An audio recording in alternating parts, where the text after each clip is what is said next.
What if I told you that one of history's most feared dictators once dreamed of becoming an artist? A man who carried sketchbooks and brushes? Before ever raising his voice or an army. This is not a story about war. It's a story about rejection, rage, and how a broken dream gave birth to a global nightmare.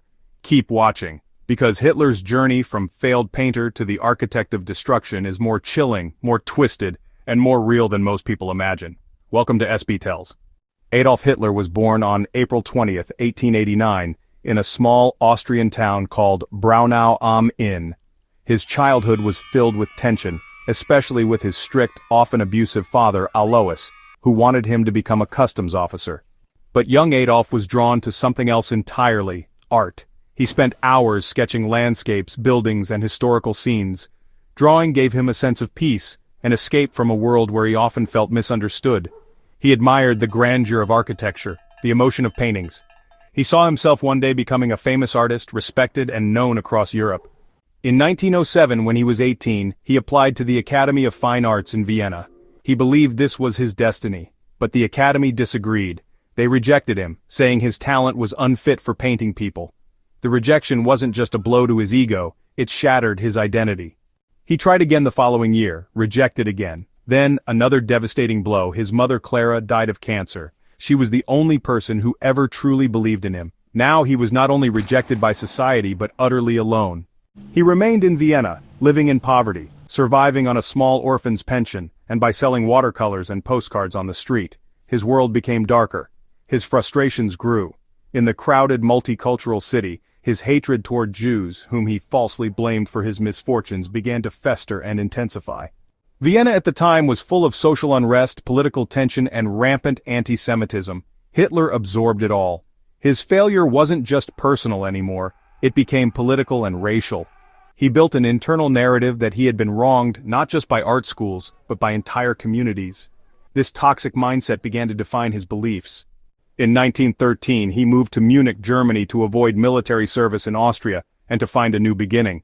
Ironically, a year later he voluntarily joined the Bavarian army as World War I erupted. The trenches of the Western Front were filled with horrors, mud, blood, and death. But for Hitler, war gave him a strange sense of belonging. He found order, comradeship, and a renewed sense of purpose. He served as a messenger, a dangerous role, and was wounded twice. He was awarded the Iron Cross for bravery, but Germany's defeat in 1918 crushed him. Like many others, he couldn't accept it. The Treaty of Versailles humiliated the nation. Hitler believed Germany had been betrayed from within by corrupt politicians, communists, and Jews. This belief, the infamous stab-in-the-back myth, became an obsession. After the war, Hitler drifted, uncertain of his future but still boiling with anger. He was hired by the military as a spy to monitor political groups in Munich. One small group caught his attention: the German Workers' Party.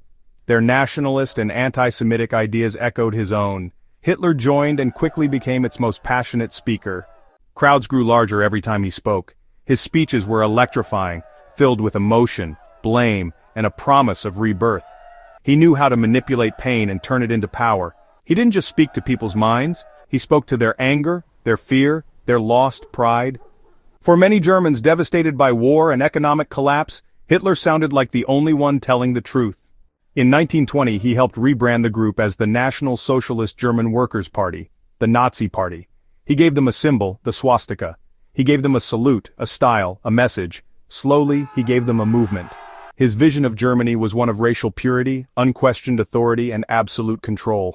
In 1923, drunk with ambition, Hitler tried to seize power by force. The beer hall putsch in Munich was chaotic, rushed, and ultimately a failure. He was arrested, charged with treason, and sent to prison. But prison didn't break him, it gave him time. While behind bars, he dictated Mein Kampf, a mix of autobiography and radical ideology. In it, he blamed Jews for Germany's downfall and laid out his plans for territorial expansion. He believed in the superiority of the Aryan race and preached that Germany needed more living space. Lebensraum. At the time, most people dismissed the book. They shouldn't have.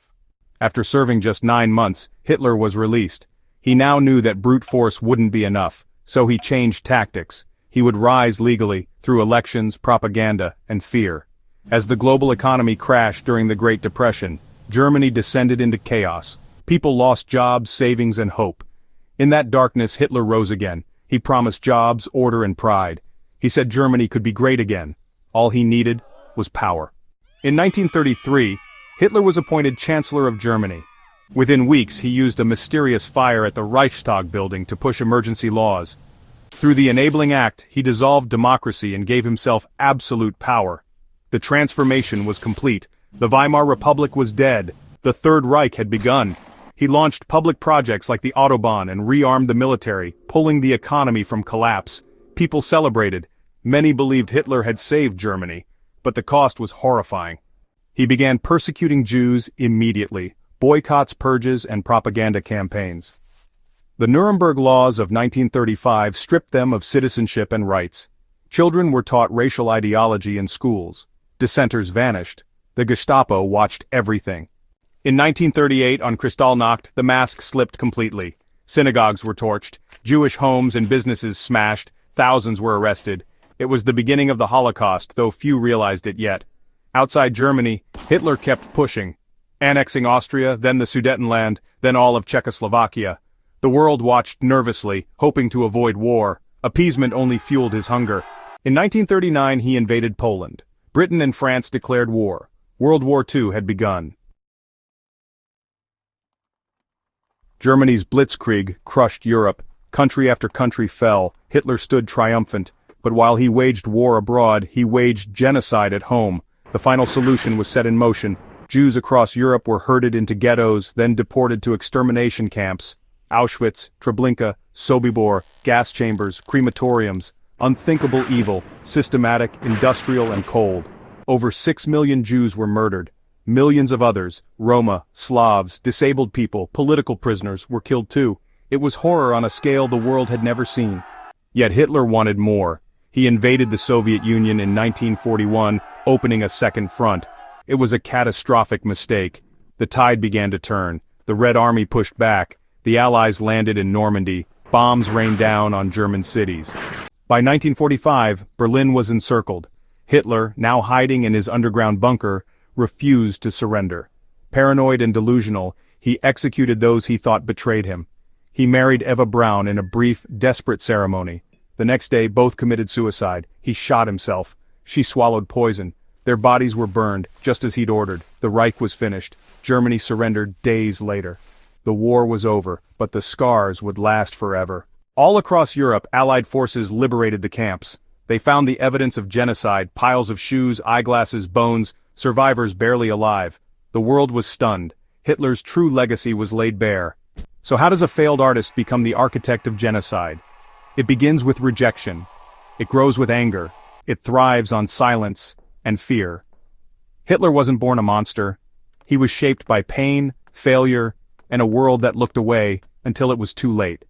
Let his story be a warning, because it didn't start with gas chambers, it didn't start with war, it started with words, with ideas, with hate given a voice, and words can destroy the world.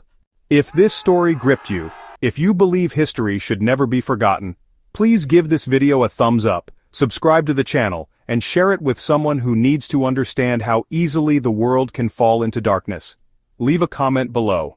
Do you think this kind of rise could ever happen again? This is SB Real, where we turn the past into powerful truth. Thanks for watching, and never stop questioning history.